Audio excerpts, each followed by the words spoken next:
दोस्तों, मैं के मोहन आपका हार्दिक स्वागत करता हूं अपने YouTube channel IAS with Hari Mohan पर। आज हम डिस्कस करने वाले हैं वर्ल्ड ऑर्गन डोनेशन डे।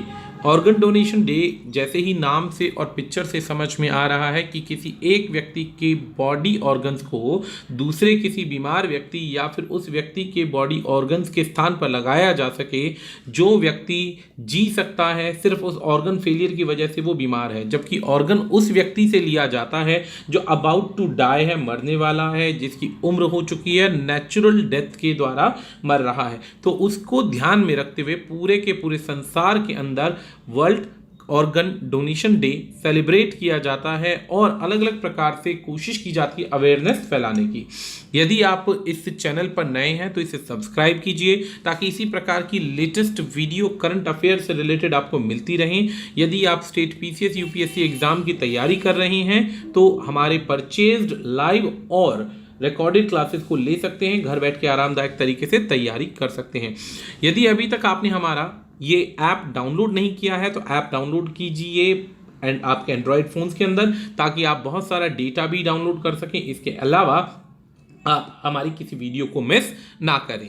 चलिए शुरुआत करते हैं। वर्ल्ड ऑर्गन डोनेशन डे की यदि बात की जाती है तो हर साल 13 तारीख को इसे सेलिब्रेट किया जाता है। असलियत में इसे सेलिब्रेट करने का एक पर्पज तो ये है कि जनता को बताया जा सके कि हर साल कितने ज़्यादा लोग ऑर्गन्स की अवेलेबिलिटी ना होने की वजह से मारे जाते हैं या मर जाते हैं, किसी ना किसी बीमारी की वजह से मर जाते हैं। दूसरी चीज़ ये है कि लोगों को इसके बाद अवेयर कराना कि आप किस तरीके से ऑर्गन्स को डोनेट कर सकते हैं, उसके कितने मिथ्स हैं, गलतफहमियां हैं जो लोगों को पता चलती हैं और कितनी ज़्यादा डर हैं। उन सभी चीज़ों को लेकर एक तरीके से अवेयरनेस प्रोग्राम चलाया जाता है ताकि लोगों को मोटिवेट किया जा सके, ताकि वे एक अच्छी हेल्दी लाइफ जी सकें और किसी एक व्यक्ति का जीवन ऑर्गन डोनेट करने के बाद बचाया जा सके। हर साल 5000 लोग जो मरते हैं उनकी रिपोर्ट नेशनल हेल्थ पोर्टल से प्राप्त होती है कि ऑर्गन्स की कमी की वजह से बेसिकली यहां पर लोग मर जाते हैं।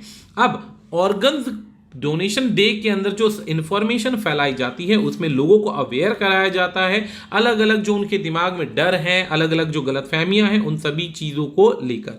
ऑर्गन डोनेशन डे एक लाइफ चेंजिंग सिनेरियो है काफ़ी लोगों के लिए।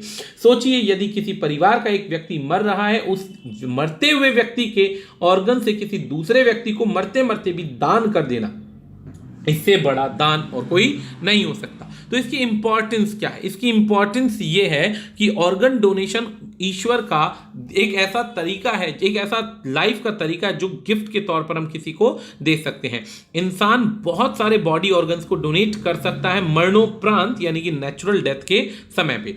Heart, liver, intestine, kidney, lungs, pancreas, ये सभी चीजें किसी भी व्यक्ति की डेथ के बाद डोनेट किए जा सकते हैं। इसमें सारा का सारा जो डोनेशन का जो सेक्शन है, यानी जो हम डोनेट कर रहे हैं, ये उन लोगों के लिए दिया जाता है जो अभी जी सकते हैं और अर्जेंसी है, रिक्वायरमेंट है। इसके लिए किसी भी कास्ट, कैडर, एज, कम्युनिटी का कोई कनेक्शन नहीं है। अगर किसी को आप ऑर्गन डोनेशन के लिए अर्घ करते हैं, विनती करते हैं, तो इससे काफ़ी सारे लोगों की लाइफ को बचाया जा सकता है।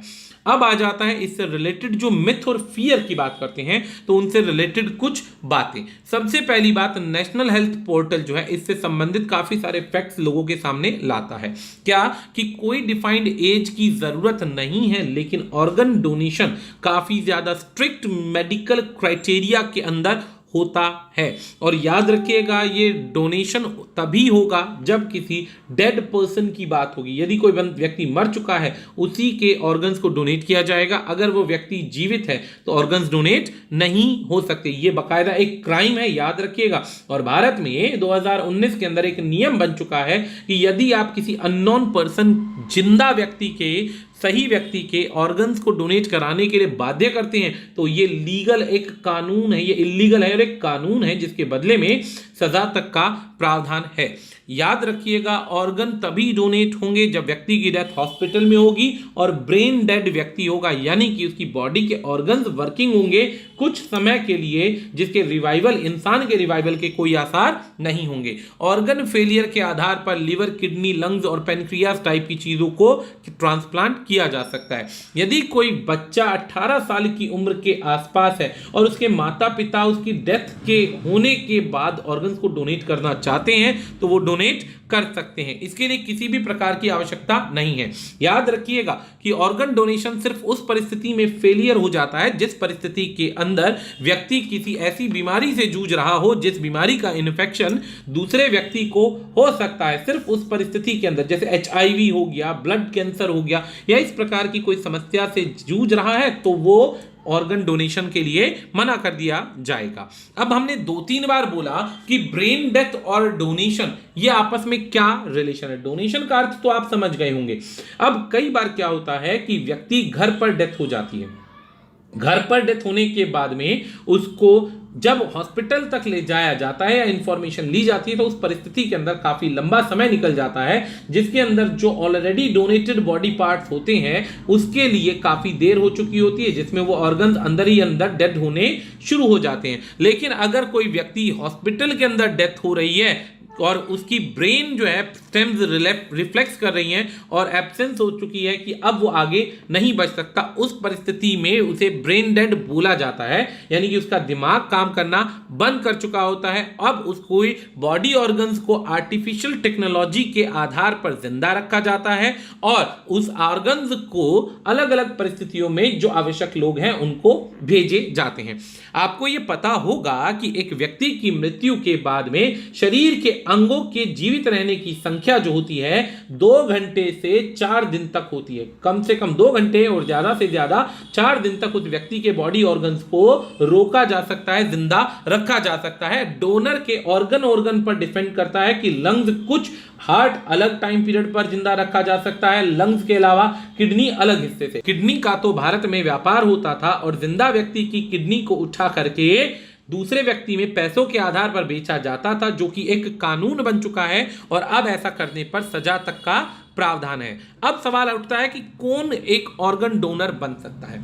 सबसे पहली बात, हर वो व्यक्ति डोनर बन सकता है जो शारीरिक रूप से ऑर्गन फेलियर नहीं है और कोई बड़ी बीमारी से ग्रस्त नहीं है। वो व्यक्ति अपनी मृत्यु के पश्चात अपने बॉडी ऑर्गन्स को डोनेट कर सकता है।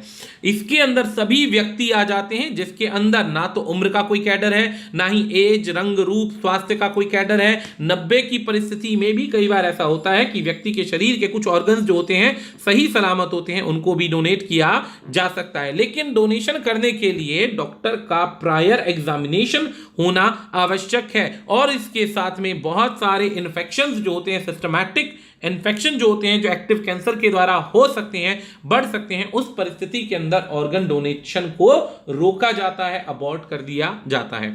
अब सवाल उठता है कि कोविड-19 का क्या असर पड़ेगा ऑर्गन डोनेशन पर। पहली चीज तो कोविड-19 की परिस्थिति में होने वाली जितनी भी मृत्यु है उस परिस्थिति में ये ऑर्गन ट्रांसप्लांटेशन और ऑर्गन डोनेशन ये एक तरीके से पूरी तरीके से हॉल्ट कर दिया गया है, क्योंकि यदि कोई व्यक्ति किसी भी परिस्थिति में हल्का सा भी कोरोना की इंफेक्शन से होगा तो दूसरा आदमी अगर बचने की भी उम्मीद में होगा तो ऑर्गन ट्रांसप्लांट से उसको कोरोना का इंफेक्शन होने के आसार ज्यादा होंगे, बॉडी हील होने में समय लग सकता है और उसमें दिक्कतें आ सकती हैं। तो कोविड-19 के समय में तो पूरा का पूरा एक तरीके से एंड स्टेज पर है, किसी भी तरीके से ये चलाया नहीं जा रहा है। और किडनी फेलियर वाली परिस्थिति के अंदर इंप्रूव होने तक या कोविड-19 की परिस्थिति तक कुछ समय के लिए से रोका गया है, ताकि इसके इन्फेक्शन से जो घटनाक्रम है, कैटास्ट्रोफिक असर है, वो दूसरे लोगों पर देखने को ना मिले।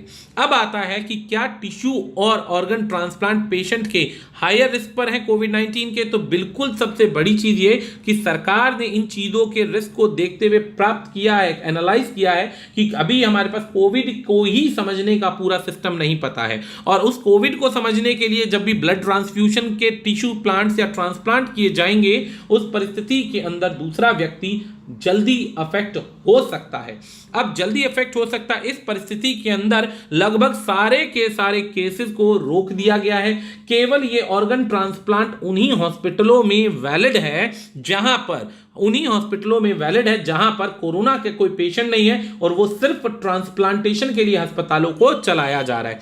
इस बीच में जरूरत से ज्यादा इम्यूनोप्रेशन नाम की मेडिसिन को दिया जाता है और इतनी हाई डोसेज होती है कि उसे एक्सेप्ट कर पाना हर किसी की बॉडी में इतनी क्षमता नहीं होती है। तो इंडियन सोसाइटी ऑर्गन ट्रांसप्लांट ने फिलहाल सजेस्ट किया कि इसको डिले करना ज्यादा बेहतर रहेगा। कोविड-19 की परिस्थिति को देखते हुए अभी ट्रांसप्लांटेशन को चलाना पॉसिबल नहीं है। अब आता है national organ and tissue transplant organisation की क्या रिकमेंडेशन है। तो रिकमेंडेशन सिंपल है, कोविड-19 की परिस्थिति में रिस्क बहुत हाई है, इन्फेक्शन बढ़ सकता है, बंदे को बचाना इम्पॉसिबल हो सकता है, तो ट्रांसप्लांटेशन प्रॉपर्ली होल्ड पर है।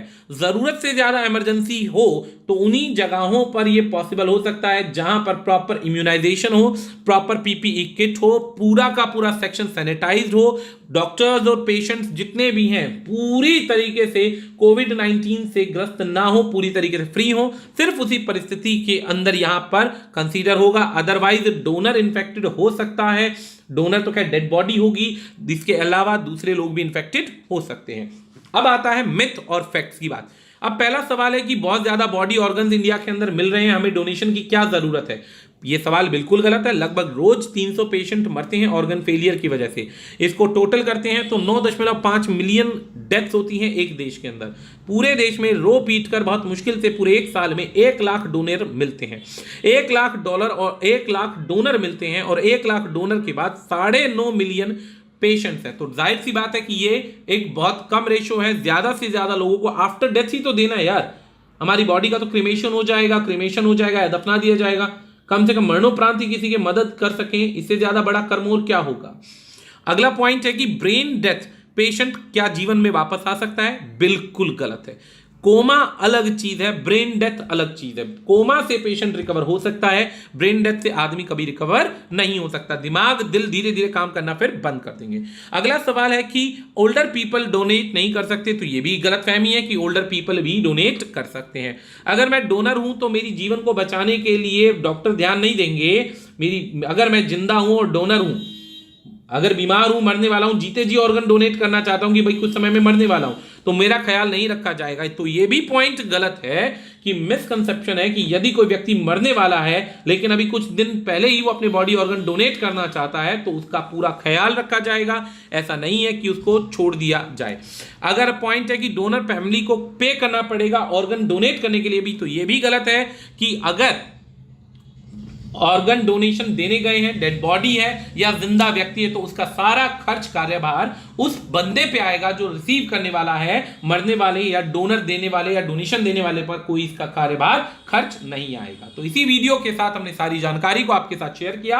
आशा करते हैं ये आपके लिए कारगर साबित होगी। आज के लिए इतना ही, धन्यवाद।